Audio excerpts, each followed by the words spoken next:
Tren Citayam Fashion Week makin viral, Nikita Mirzani buka suara.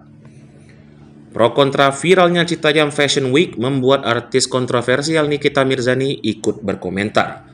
Dikutip dari akun Instagram @rumpi_gosip, Nikita menganggap hadirnya Citayam Fashion Week sebagai hal wajar dan bukanlah sebuah masalah. Namun, artis kontroversial ini memprediksi kalau tren Citayam Fashion Week akan segera berakhir. Selaku publik figur, Nikita menganggap Citayam Fashion Week hanyalah tren musiman yang tidak akan bertahan lama. Ia menganggap hal lumrah jika masyarakat Indonesia suka ikut-ikutan hal trendy.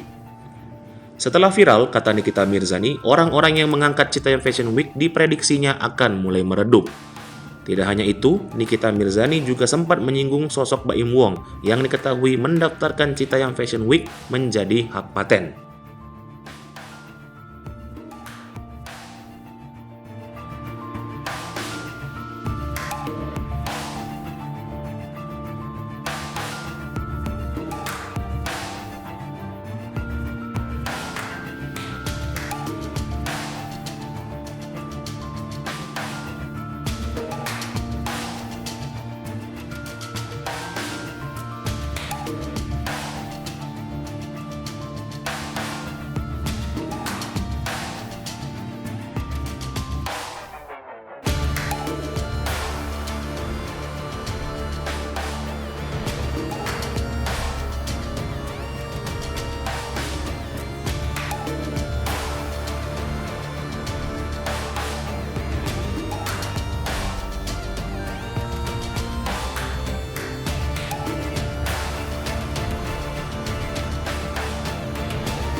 Hai pemirsa Sri Popo TV, jangan lupa komen, like, dan subscribe, serta tonton terus berita-berita terupdate lainnya ya.